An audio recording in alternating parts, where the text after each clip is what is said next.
Maybe I should start YouTube and...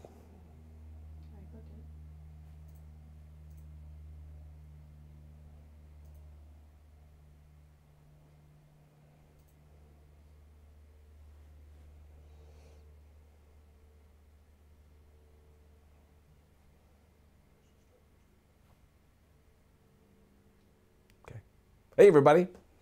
I guess typically how this works is we wait a little bit, and first of all, can everyone hear me? There's a little bit of a delay, so I will wait to see.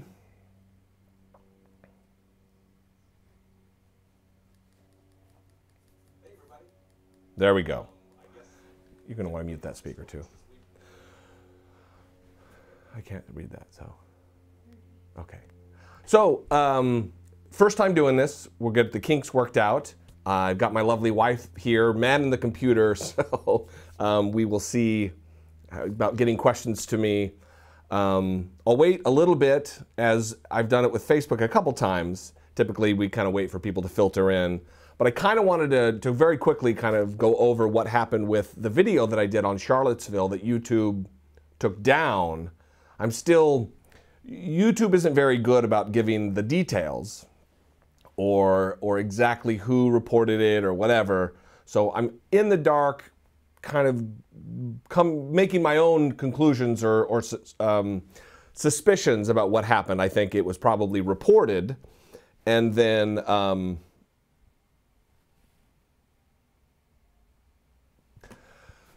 so it was probably reported by someone who is not a fan. I think that's fair to say, because nothing that I said in the video could have been interpreted as hate speech. Nothing. If anything, it's a vocal message of support and allyship, if you will, of Black Lives Matter and marginalized communities in general. So I think that is likely what happened. I appealed. I put the video up, I think, about 6 o'clock on Saturday evening, and by 8 o'clock on Saturday evening, by 6 a.m. the next morning, it had been removed. So it didn't take long. And then it took about a week because they put it back up, I believe, yesterday morning. And they didn't tell me. They didn't warn me. They just, I started getting comments on it, so I knew it was up. So that has worked out. That's one of the reasons why I wanted to start live streaming, because I realized because of that strike on my channel, I didn't have access to stream anymore. And I've been putting it off and putting it off and procrastinating, as is my nature. And I decided there's no better time to start doing it. Hopefully do this on the reg, once a week, once every 10 days or so, or as often as the demand is there for it. I would love to do it and interact with you guys. So here we are. So questions-wise, I think I'm going to be having them texted to me.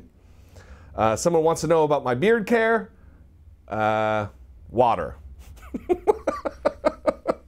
I don't have a beard care regimen. I don't actually pay much attention to how I look in that regard. I'm always actually getting hassled by my wife to put lotion under my eyes and everything else. I don't do it. So if it's done for me, then I do it. But there's no beard care. So is there any non-beard related questions?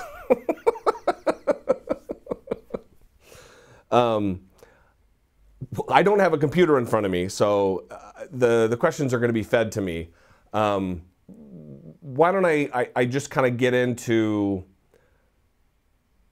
the aftermath of Charlottesville and Donald Trump's behavior and reaction to, well, I guess I'll start here. This is kind of what I want to talk about.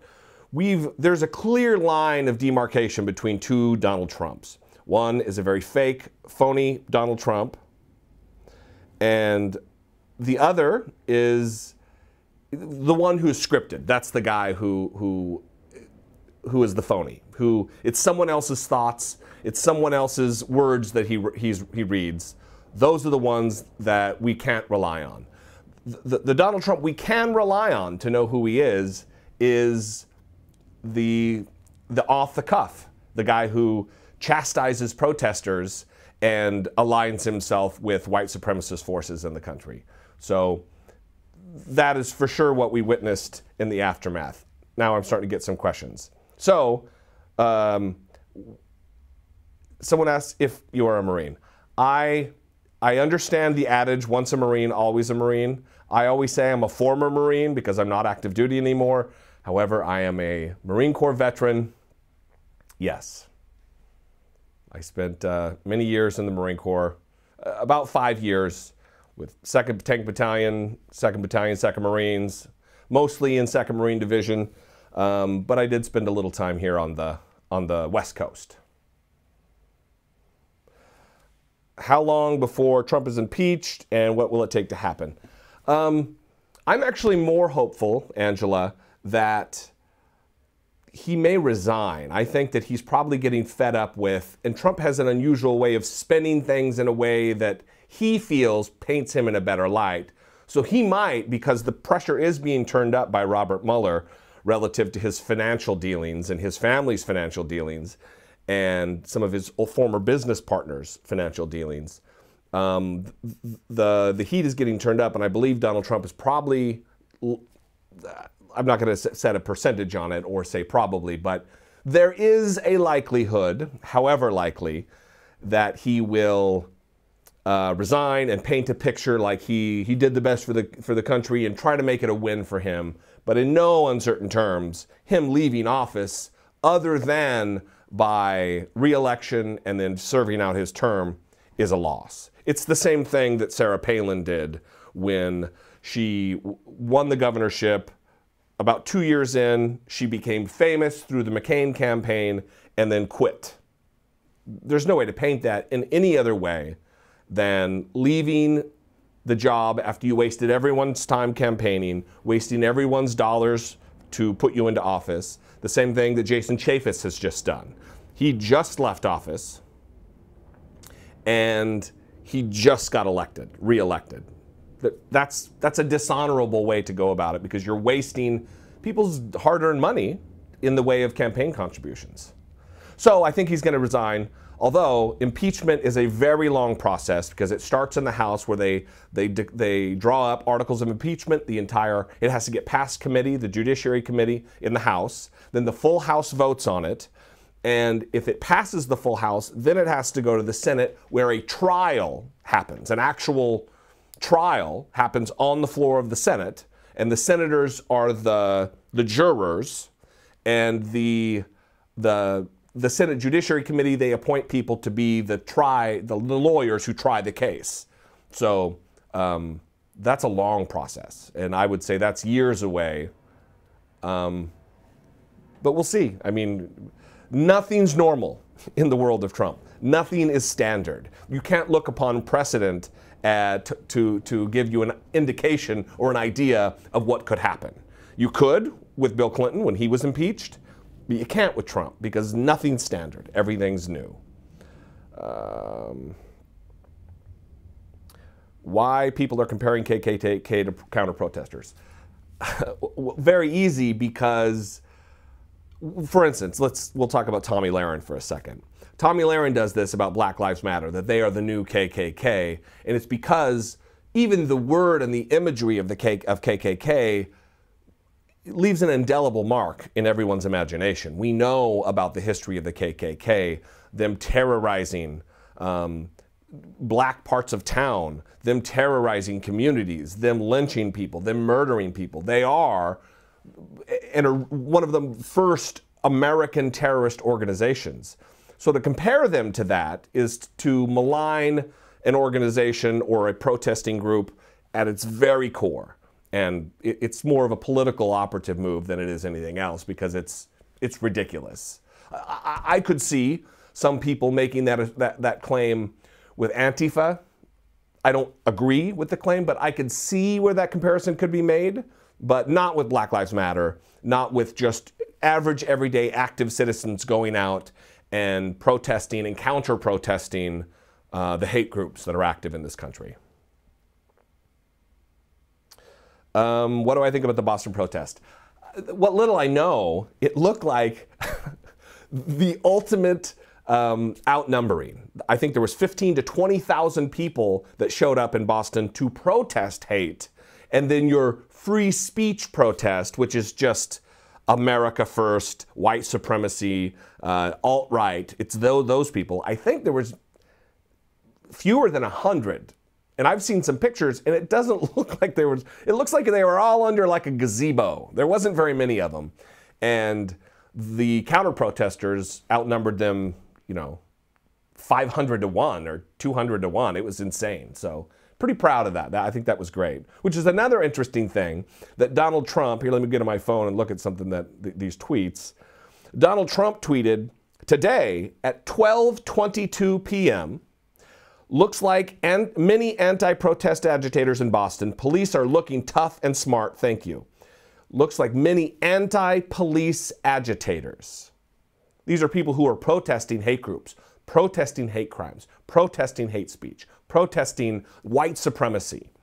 And then 79 minutes later, after he called them anti-police agitators, I want to applaud the many protesters in Boston who are speaking out against bigotry and hate. Our country will soon come together as one. Ugh. He is a shameless provocateur, the likes of which this country has never seen in an executive position. He doesn't stand for anything. Whatever he thinks is going to please his base, he says. He is fucking disgusting. My favorite place to visit. City Park. I don't know. We've recently done a little traveling this year. We went to Nashville, my wife and I love New Orleans. I love Washington, D.C. I lived there for many years when I worked on Capitol Hill.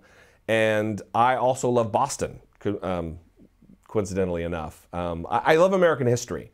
So cities where there is a rich tapestry and also a completely delineated, separate kind of culture from that which I grew up is awesome. New Orleans is rich with that. It's so different than the rest of the country, and I really enjoy that. But I also love where I grew up, which is pretty and wilderness and, mountains. Good question, Kenyon, about Bannon. Hang on. We have to wait and see. The question was, I guess I could read the questions and not just answer them, huh? If Bannon will keep in contact and still have influence over Trump. This is yet to be seen. Actually, someone called in or emailed in a question for the podcast, which, by the way, if you don't subscribe to, you really should. We do good work over there. But someone emailed in this question, and it's a wait and see. You can't tell whether Donald Trump is being sincere when he bids him adieu and says all these nice things. And you never get a straight story. So we have to wait and see exactly what kind of press Bannon is going to start putting out of Breitbart, because now he's back in full control of Breitbart. After he left and joined the administration, there was a lot of negative stories that came out. And he kind of threw up his hands and was like, oh, well, I don't really have anything to do with that anymore, so I don't know. But now he's back in control. He used the phrase that now he has his hands on his weapons again. And if they start blasting Donald Trump and labeling him a globalist and all this other shit, because Donald Trump, in many ways, was kind of bucking the Bannon trend. The airstrike in Syria was against the Bannon philosophy. All these threats against North Korea using military action, that is against the Bannon philosophy. He is kind of an isolationist where it relates to foreign policy. America first means America only in his eyes. And we just have to wait. If he starts attacking Donald Trump, we're kind of going to know that the gloves are off and Donald Trump is going to be in a very bad position, because Donald Trump's base really does believe in that Bannon worldview, using cuck and globalist like they're real bad words to call someone. So we'll see. I probably rambled there a little longer than I should have, but let me see. Bannon. How to relate to or communicate with military family members, political views. Well, I'm assuming that you're liberal and they are conservative, just by the way the question is. It is very tough. It's actually something we've been talking about on the show, on the podcast, because we've had people call in who are in relationships where they're a liberal and their partner is conservative, a Trump supporter. And I'm not the best to guide you through those murky waters, because I'm not the best at dealing with people who are, now if it's just conservatism and like pro-military, that's one thing. That's just a different worldview, I think. But if they are on the Trump train, it's a different story. And you really have to really bear down and do some mining and get down in there and find out why they're Trump. If they're Trump because they're racist, there's really no dealing with that. You can't fight in a logical worldview. If someone doesn't respect logic and reason, you can't combat their opinions with logic and reason. It just doesn't work. So if it's just conservatism, yeah, talk about the differences. And I would say really keep your head on to keep things at a kind of a level that is not contentious and hateful and angry. Repeat back what they say. So if I'm hearing you right, a blah, blah, blah, and make sure that you're understanding what they're saying. That's kind of an old trick, even in sales, that people do. You repeat back the sentence to make sure you have it right. Maybe that's a start. Or maybe I'm dumb and wrong.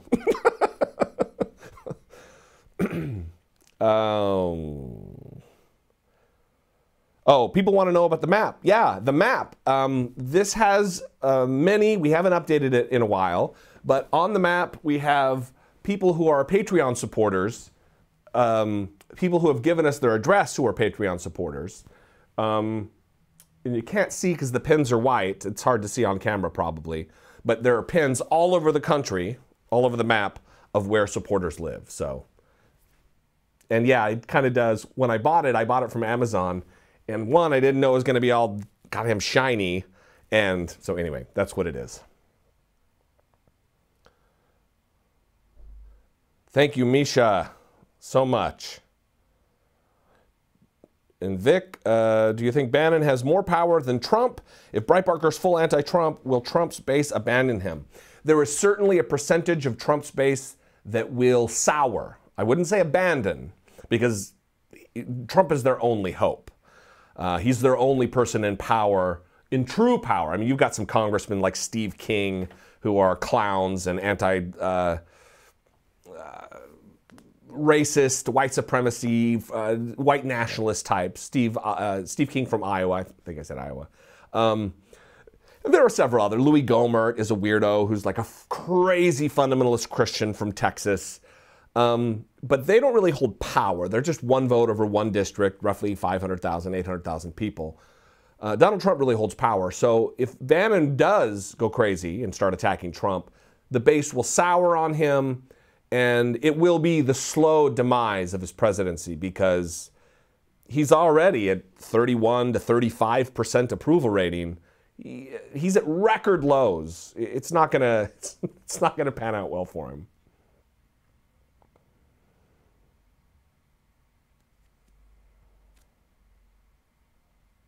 So,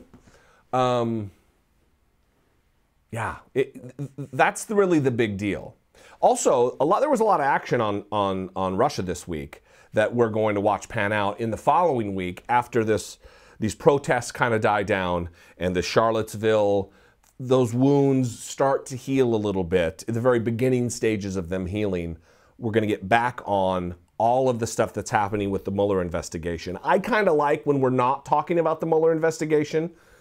People get uncomfortable because they think nothing's happening because we're not talking about it, and that is just not the case. Rest assured out there that Robert Mueller is a consummate professional.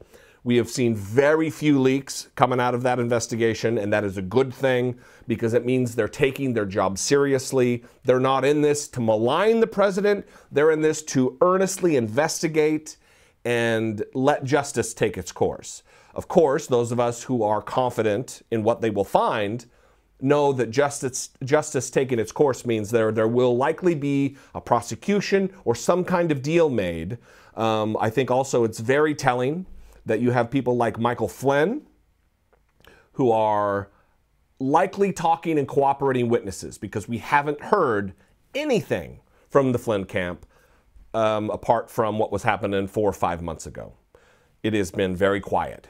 That's good news as far as I'm concerned, because it means they are... he wants to mitigate any time that he spends in jail, and talking to the FBI and cooperating with the Justice Department is in his best interest for sure.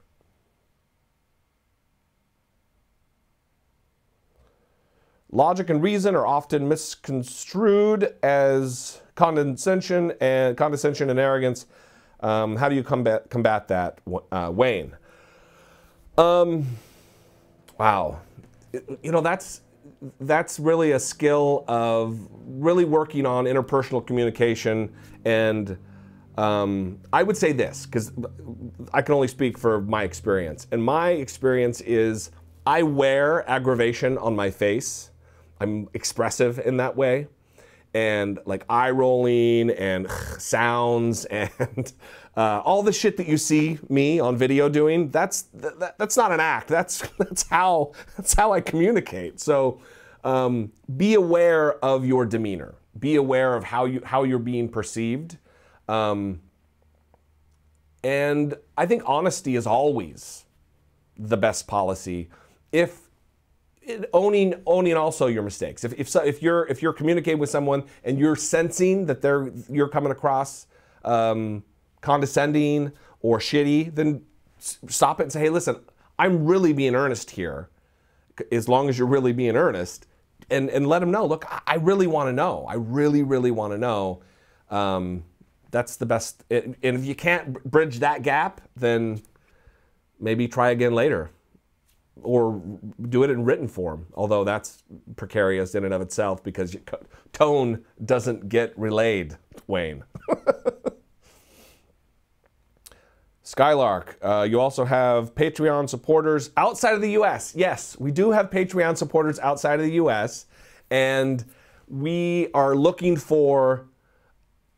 I didn't want a giant global map because most of our Patreon support comes from inside of the United States. So if I got a global map, we wouldn't be able to really hone in and pinpoint on like Albuquerque, New Mexico if we had a giant map. So we went with the US map. I'm looking for a Europe map right now. And because we have a lot of support in Northern Europe, in Scandinavia, in the Netherlands, a lot in the UK, and a little bit, I think a couple in Australia. So it's just finding the right map to be able to display and figure that out. But yeah, you're right, and thank you. Miguel, do you think Kellyanne will be the next to go? Wow. Again, we're going to have to wait because all of this is just happening right now before the weekend. And in the coming weeks, Stephen Miller, who is a problem in and of itself, he is a problem individually because of his white. He was very close to Richard Spencer, the guy who named the alt-right, very close when they went to Duke together to college. And he is becoming more of a well-known spokesman. He's been dispatched by the president far more often than he was in the past. So if he takes the reins, I have a feeling that she will be safe. But if she becomes the chief person who gets put out there in the media, it's going to be a problem for her because she draws so much media attention. And she also goes out before the cameras very unprepared. And she's combative in a way that's not... it draws more attention to her than it does the president. And Donald Trump is a guy who wants the limelight. He wants the spotlight. He doesn't like when John Kelly gets the cover of Time magazine. He doesn't like when Steve Bannon gets the cover of Time magazine. He is like a 5-year-old child who wants all the attention from mommy and daddy. And that's Kellyanne Conway's problem. I mean, she's got many problems. Don't get me wrong, many problems. But relative to her relationship with Donald Trump, I think that's her main one. So we'll see. Mark my words, quote me, there are more firings to come, most certainly. Nito, are you going to be doing more live streams? I'm enjoying this, so yeah, I'd love to do, as long as there's interest. I mean, you know, even if it's 5 or 10 people, I enjoy this kind of stuff. So it's also nice to touch base with people who are viewers. I'm used to saying listeners because of the podcast, but who are listeners to the show, viewers of the videos, and general supporters. I enjoy it a lot. So, Vic, when do you think Ivanka will be fired? As long as there's even the slightest chance that Donald Trump might be able to date her, I think she's safe. So that means as long as she's breathing, she's going to be around. Clearly, I'm being a dick. Yeah, that's the other question right now, is their role relative to the John Kelly situation. John Kelly's only been around for a few days, and he's piping calls through his office. He takes the call before it goes to the president. They're supposed to check in with him before they meet with Donald Trump. He's also supposed to be curtailing Donald Trump's Twitter use. That clearly isn't happening. So we'll see. I think it's gonna be tough. So. Oh, also, speaking of the podcast, the name of the podcast, because I know there's a weird thing on social media that they don't cross-pollinate. You know, the amount of likes on the podcast, I Doubt It with Dollemore, the I Doubt It with Dollemore Facebook page is just under 10,000. I've got about 50,000 people here. Our podcast audience is right in the middle between 10 and 50,000. So I don't know how many of you subscribe, but you really should. Again, I Doubt It with Dollemore. It's right down. Am I pointing at it? Or is it this side?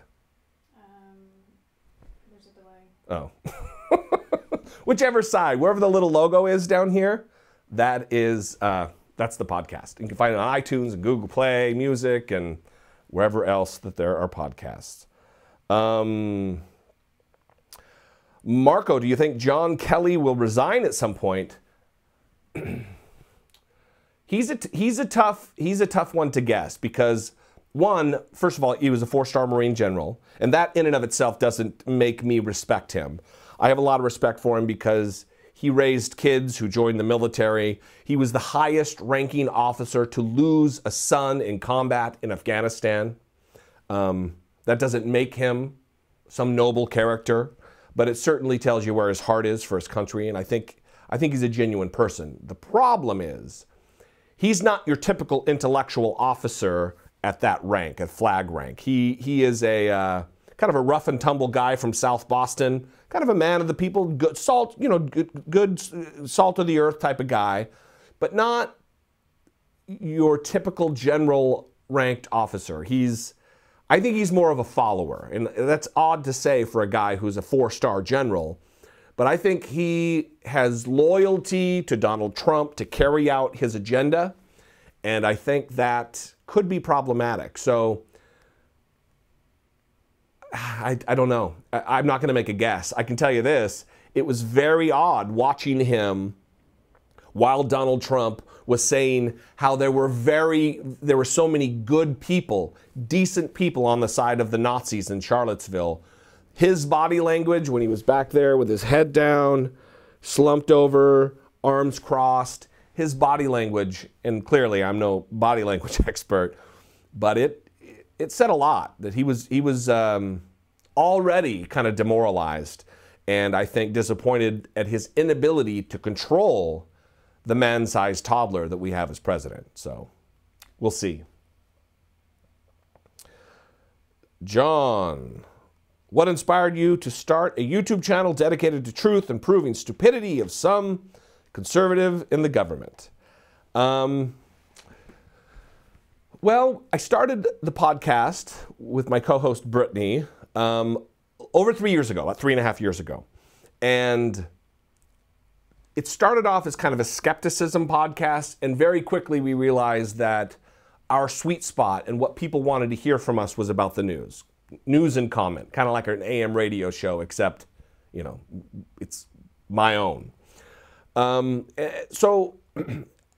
then I did a few videos on Josh Feuerstein, that goofball, and then Tommy Lahren did a few things, and I did them. You could see if you go back to my early stuff, a lot of it is kind of shitty production quality. I didn't know what I was doing. I didn't know how to use video editing.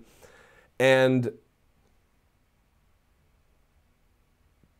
kind of got a passion for the politics for video, like actually commenting on things. And certain things would happen, and I would do these longer form, deeper dive, not super investigative work, but, you know, diving deep into something and doing a longer form 15-minute video. And it was popular. People liked it. So it kind of turned into this. And that's when Occupy Democrats reached out to me. Oh, hitting my mic. Occupy Democrats reached out to me and wanted to know if I wanted to co-brand my content for them, which, you know, of course I did, because that's a huge audience. I mean, the last video I did on the Heather Heyer funeral has over 1 million views in just 2 days, and that's an audience that I don't have on YouTube, so I certainly took advantage of that. But it's been a lot of work. YouTube, especially now with the way that they're censoring, yanking my video and calling it hate speech, and then putting it up after there was any chance for monetization, and then now it's back up, but it is demonetized. Like about 75% of my videos are demonetized. It's tougher. It's a lot tougher. And when this is what you do for a living, it makes it pretty difficult. Misha, yes, I did hear about the neo-Nazi snowflake who cried when he found out he was getting arrested. In fact, he was crying because he heard there was a warrant out for his arrest. It has, in fact, been confirmed. There are multiple warrants out for his arrest. I don't know if he's been taken into custody yet, but that is fact. I actually did a video on it, and it's called Christopher Cantwell, Tough Guy Nazi, or Whimpering Sniveling Snowflake, or something like that. You look into my videos, it's like 2 or 3 down if you look at them from a chronological view, most recent. And it's funny because I put like heavy metal, tough guy music, and then whimpering, soft, emotional music. It's funny. Mark, do you think Ben and Omarosa should resign or quit because the White House is full of racists? Ben Carson, sorry. Yeah. What did I say? Oh, I knew. I figured. I think Omarosa doesn't have much of a, I don't like using this word, but soul. I think she's kind of soulless, and she's just looking for fame and looking for notoriety and publicity. And I don't know that Ben Carson, I just don't have enough respect for either one of them to think that they will. I guess that's really what it boils down to. It's kind of a bummer. But listen, I won't speak about Omarosa because I think she's terrible. But Ben Carson, when you go work for a man, and I don't care if he's president of the United States or not, when you go work for a man who has called you pathological and compared you to a child molester, you don't have a lot of dignity or integrity related to yourself, self-respect. And I don't know what, if that didn't make him not take the job, what would make him quit the job? I think he does a lot of mental gymnastics to be where he is. Cisco, do you use scripts or improv? It is a combination of the two. Mostly scripted though, mostly scripted. Mainly because I want to say exactly what I want to say, and you can see here that when I'm thinking, I kind of look off, and I don't want any of that. I want people not to be distracted by what's going on with my stupid face, me looking around, thinking about stuff. So I write what I'm going to say, and I'll throw in extra words here or there, but for the most part, it's scripted. Sweets, what is your opinion on Trump and North Korea? That is a fascinating and multifaceted question. What do I think about North Korea is a completely separate thing. What do I think about Trump and North Korea? I think Trump is completely out of his element and doesn't understand, one, the mighty power and influence of the United States military, that even the threat of action is enough. He doesn't need to talk about fire and fury. He doesn't need to talk about something the world has never seen. When the world has seen Hiroshima and Nagasaki and tens of thousands of people killed in a split second, what is he talking about? The world has never seen. The world has seen horrible carnage, horrible destruction. What exactly is he talking about? He doesn't get it. So we really need generals who are willing to put, and we saw it this week when they countered him and talked about their opposition to racism and hate and bigotry.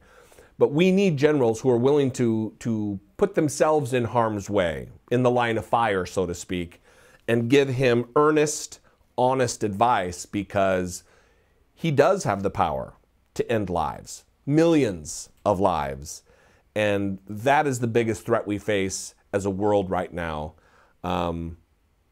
is his itchy trigger finger, his inability to understand exactly the gravity of the position he holds.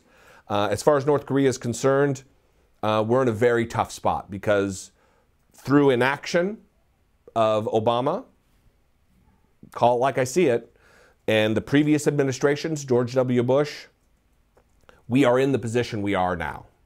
We are in the position of having an unhinged adversary with miniaturized nuclear payload capability and an ICBM, or Intercontinental Ballistic Missile program, that has sent a missile 1,700 miles into space. The International Space Station is only like 250 miles above the Earth. They went 1,700 miles, which can send... I don't think anybody should be worried for their lives because of our defensive capability and being able to shoot things out of the sky with literal laser precision. But it is because of the inaction of prior administrations that we are where we are, and it needs to be dealt with delicately is an understatement. It's very tenuous. And I feel more for the South Koreans because, you know, in a matter of, 7 minutes, Seoul, Korea could be devastated, and it has a population of 8 to 10 million people. It's a huge, huge city. Andy, do you believe anyone who now stays in the White House is a Nazi sympathizer? I think that's a bridge too far to call them a Nazi sympathizer, but I will say this, and this was said during the election after Donald Trump was elected, that people who voted for Trump, they're not all racists, but voting for a racist wasn't a deal breaker. And that's what I say to cabinet members. If they're still around by this time next week, they're okay with his white supremacy attitudes. They're okay with his aligning himself with unabashed racists, unabashed KKK members, unabashed neo-Nazis, people like Christopher Cantwell, who laughed and joked about Heather Heyer dying, saying that she was an animal, too stupid to get out of the way of the car. People who stay should be shamed, because that is the loyalty that they're showing. They're showing loyalty to Donald Trump and his aggressive flavor of hate and not choosing America. So I feel pretty strongly about that.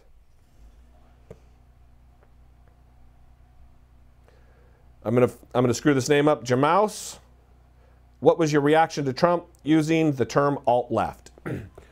Alt-left is something that Sean Hannity's been saying a lot lately. So it wasn't a surprise because he's getting that from Fox News. But again, it's kind of like when, from the earlier question about comparing protesters to the KKK or Black Lives Matter to the KKK. it's a political strategy where you want to malign so badly that to call, if the alt-right is so bad, well, this, you know, all these retirees and moms who came out, they're the alt-left. It's making them on the same level of bad as the alt-right, or trying to, making that attempt. And I think it's largely missed by everybody, or it's not effective. It works for his base, but again, his base is 31 to 35% of the country, who 60% of, I think they just did a poll, 60% of said nothing he could do would make them not support him. Because, and then I'll get to these other questions, because Donald Trump has given power to the unwashed, uneducated, low information quality political expert. These people who have never voted. Lots of people never voted before. Now they feel like politics and policy and the news cycle is something that's within their intellectual grasp. So they're all over it. And because they feel powerful with Donald Trump, that he speaks to them. He speaks at a fifth or sixth grade level. They understand him. Everything makes sense. He's packaged it in this little, easily consumed package for them. So they feel, it makes them feel smart. Maybe I'm being a dick, maybe. But that's kind of how I feel about it. And, sad times, man. John, who would have been your #1 choice for president of candidates that ran this election cycle, and what was their top quality? Well, I voted for Bernie in the primary. I have a lot of affection for John Kasich, who is a Republican governor of Ohio. Look, first of all, there's no perfect candidate. It's just, there is, unless I ran myself, because I agree with everything I say, I would say that there's no perfect candidate, but I think John Kasich, he's kind of like an Ana Navarro character, where it's why is he still considering himself a Republican? And it's just that's the party he's known by. But that guy doesn't rule, he doesn't govern like a Republican. He governs like a true moderate. He's more of a center-right, or he's like a conservative Democrat. So he's a guy that I really liked in the beginning. He did say some problematic things about gay marriage, and because he's a Christian, and he carries kind of some of that baggage with him relative to social issues. But I liked him. I did vote for Bernie, although Bernie would have been very weak on international relations, but it wasn't a deal breaker for me. Plus, I live in California, so Hillary was she was going to win. I did vote for Hillary in the general election. She wasn't my first choice, nor would she be again. So I also like the former governor of Maryland. Help me with his name, Brittany. Martin O'Malley. Martin O'Malley. I really like Martin O'Malley, and I hope he takes another crack at it, because he's a solid character. Kamala Harris right now, she's my senator. I like her a lot. I think she's strong, she's smart, she looks good, which it's politics, you have to be camera friendly. She would be a good choice. Let me see. It's hard to keep this moving. Am I doing okay? Is this something that we want to do more often? Leo, why does Drumpf now believe our intelligence community? Why does he now believe him? I don't know that he does believe him. He believes him about everything else except for Russia. He believes them about North Korea's possession of miniaturized nuclear capability. He believes them on all of the information that they've gathered and analyzed relative to ISIS and the terror threat. He believes all of that, but he doesn't believe them about Russia interfering in the election. What's that tell you? Someone asked if we can trust North Korean intelligence. I believe we can, because when something like that goes public, it's not willy-nilly. Our intelligence community, whether it be our signals intelligence or actual boots on the ground intelligence interacting, which we don't have a lot of that in North Korea. But our signals intelligence is very strong. Our surveillance intelligence is remarkably off the charts, like sci-fi strong. So I do believe them. And if that made it to the public, it means that they allowed it to make it to the public, which make your choice whether that's good or bad. They're strong. So I do believe them. Oh, do they really have? Yeah. I didn't read the second one. Yes, I do believe they really have weapons. Marco, why can't the Democrats take advantage of everything that has been going on with Trump and his administration? I think, well, listen, there's only 24 hours in each day, Marco. And this is the problem with a resistance movement that bleeds into Congress. Because they need to govern, and spending all of your time resisting is bad PR. The Congress already has a terrible approval rating. And maybe justifiably so, because it's controlled by Republicans right now, and the likes of Paul Ryan and Mitch McConnell. But if they spend all of their time resisting, they're not presenting ideas, presenting alternatives to what the Republicans are doing, and that's bad. So I think we need to leave it to the committees to do their work, leave it to Mark Warner, leave it to Adam Schiff in the intelligence committees and the judiciary committees. Those men and women who are tasked with the investigative process, let them do it, and then let the other people work on legislating.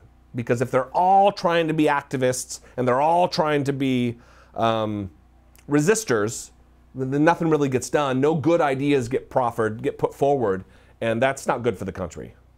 So they're between a rock and a hard place, I guess. Trump-tard terrorizer. Do you think a Kamala Harris and Bernie ticket would work? Presidentially, no, because Bernie is old. Donald Trump right now is the oldest person ever elected to the office. So, look, people are living longer. That's great. But I wouldn't want a Kamala Harris, Bernie Sanders ticket, for one, because of foreign policy. Neither one of them has it. And two, because Bernie's getting old. I don't want Hillary to run again. I mean, clearly I don't want Trump to run again. But we need some new, fresh faces and some bold, aggressive, progressive ideas that are going to move us forward into the future. And he started something that I think someone needs to take the reins of to finish it. Everyone says they're liking it doing right now. Vape Theist says, next time, do it naked, please. I'm going to have to disappoint you. Mike Lopez, isn't it ironic that most Trump supporters say they are patriotic like him, but did not serve? Yeah, that's something that bothers me. That's something that I kind of rib Tommy Lahren about, because even when we went to Politicon, and we were in the room by 30 feet, 40 feet from her when she said her stupid thing about being on her parents' insurance. And at one point I screamed out about serving. Why don't you serve? Because she acted as though she's some kind of expert on military readiness and supporting the troops and veteran services. And, you know, if you are that much, you hold that much passion in your heart for it, then why did you not volunteer? Why did you not sign on the dotted line? As we say in the Marine Corps, you put your feet on the yellow footprints and you said the oath, you go through boot camp, you serve your country. It's because it's easier to do this than it is to do it. Look, the military service is not for everybody. And I'm not one who thinks it should be mandatory. That's all bullshit. But if you're gonna be a mouthpiece talking about it all the time, about what a patriot you are, come on, you serve. That's the other thing. And I would implore everybody, take back that word. That's not a conservative thing. Flying the flag is not a conservative thing. That's an American thing. It's okay to embrace our country while keeping inventory of the bad shit that has happened. Slavery was a horrible, horrific black mark on our country. The legalized rape and torture and brutality that African Americans went through slavery is egregious. But it doesn't mean that we can't aspire to something greater. To look at the pure words that were written by our founders, many of them flawed, terrible people, but what they wrote were some good stuff. And if we aspire to put that into action and to make that happen, we will realize this great democratic experiment that is America. And I really believe that we should take back the word patriot, because I consider myself a patriot. I love my country. There's a lot of work to do, but I love my country. I don't have shame in flying my flag. It is a bummer that if I don't have a flag t-shirt, because you're not supposed to wear the flag on clothing. Tell that to all these people who love the flag code, which is a thing. You're not supposed to have it on napkins. You're not supposed to have it on t-shirts. You're not supposed to wear it. You have a patch on a uniform, that's fine. But it's not supposed to be worn as a bathing suit or boxers. Come on. Anyway, take back the flag, take back the word patriotism, and put it in action as liberals, as progressives, as Democrats, because they're hijacking it and they're bastardizing it. Sorry, went off the rails. Hang on.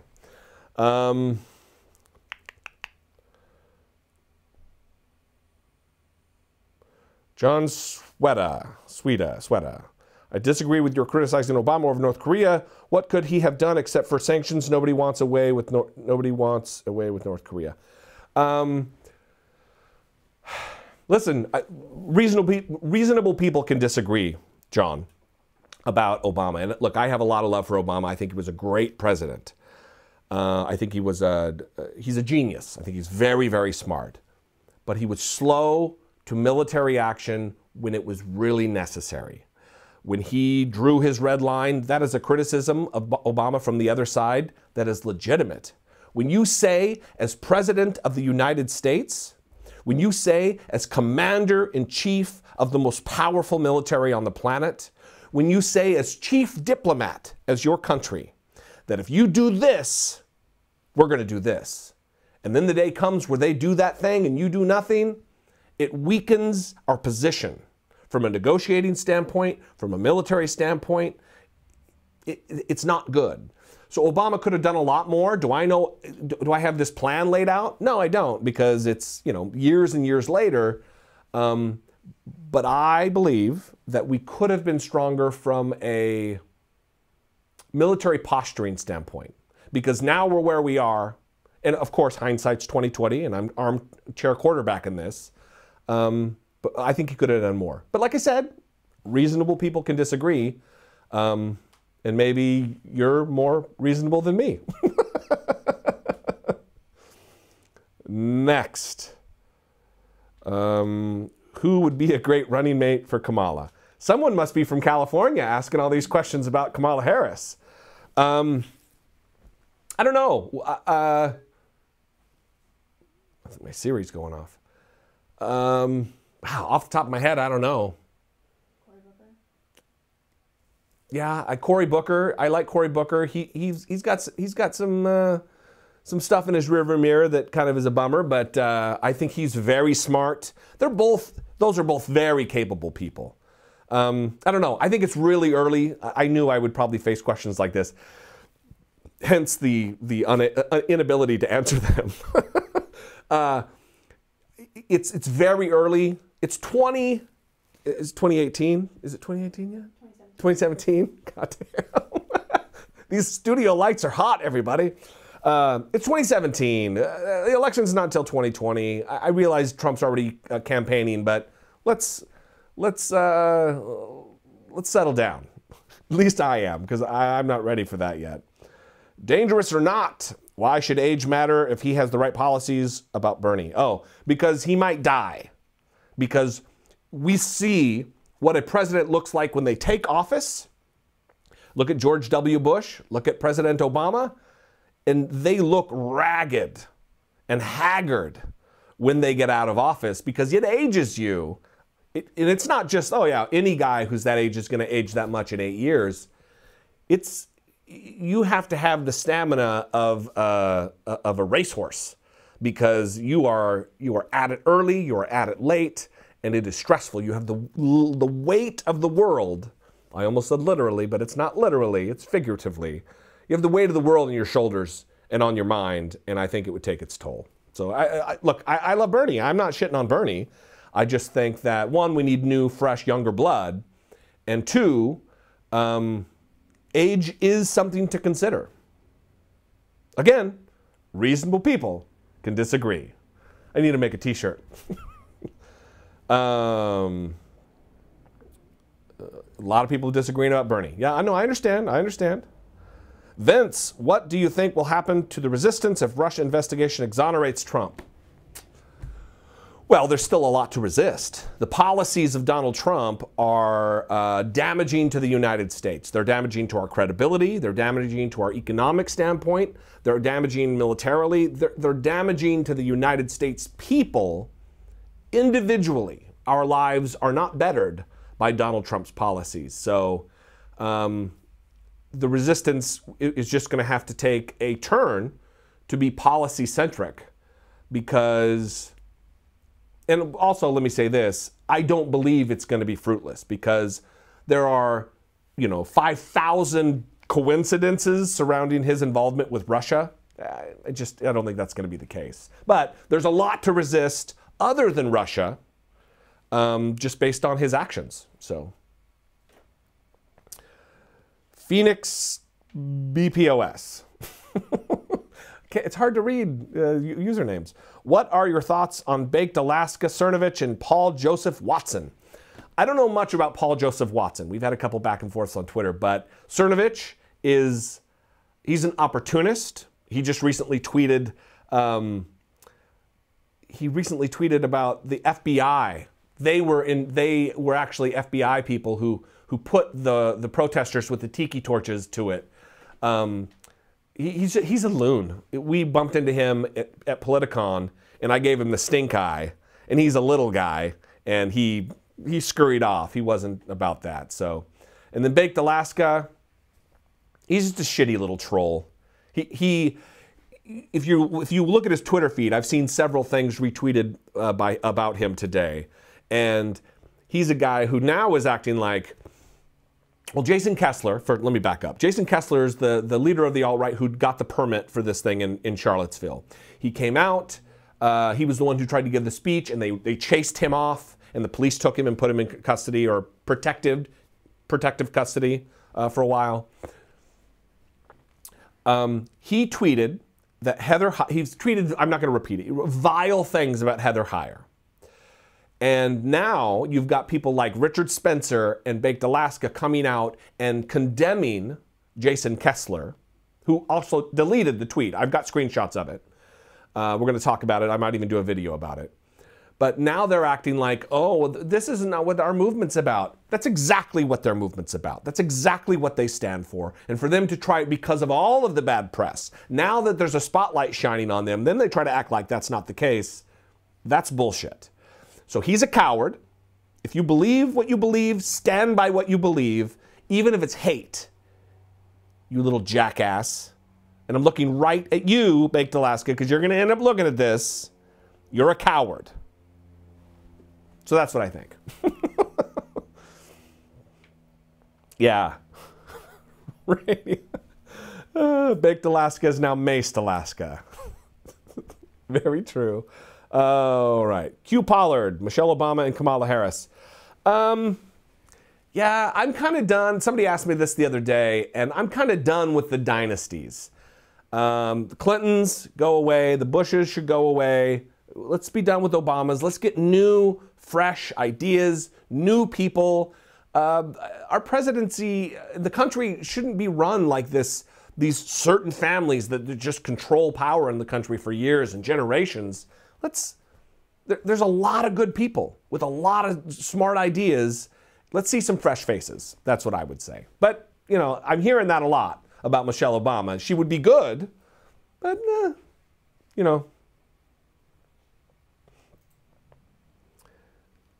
Oh, Walter. Stephen from St. Louis. Good to have you here, buddy. Inside joke from the podcast, everybody. Maybe a little bit. Someone wants me to turn on Super Chat.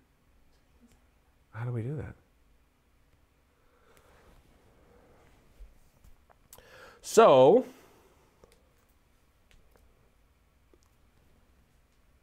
let me give some instructions here real quick. Go to the thing, and it should be there. There should be an option for it. No? Should be set up. So anyway, let's see. Any others?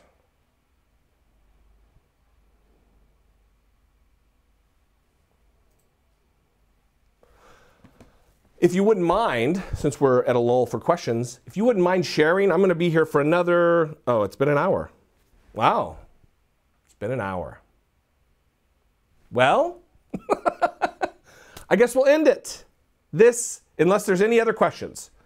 I'll give you a couple seconds.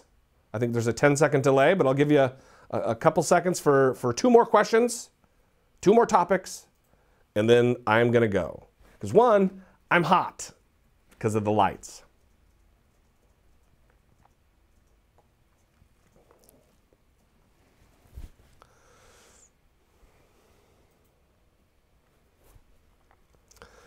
This is what every broadcaster loves. Dead air. Complete silence. Waiting for a question. No? Okay. Well, I love you guys. I appreciate you. Listen, I didn't want to go on and on about Patreon earlier, even though we had questions about it. Right now, YouTube is absolutely stepping on my neck relative to monetization. And this is what I do for a living. So I'm going to continue to do it. My videos are going to continue to be demonetized. If you're in a position, don't stretch yourself, but if you're in a position to become part of this Patreon family, go to dollemore.com/Patreon or just search Dollemore Patreon on Google. And we would love to have you on board helping support both the podcast and the YouTube channel, producing both of those. It would be great. It helps supplement what YouTube has decided, you know, it was a faucet that has been turned off. So again, you guys are awesome. It is because of you that I'm able to do this, that I'm able to sit down with stupid studio lights, sweating, looking into a camera, and talking about important things. I hope it's as useful as for you as it is for me, and it is useful for me. So I love you. I appreciate you guys, and I'll see you next time. Follow me on Twitter.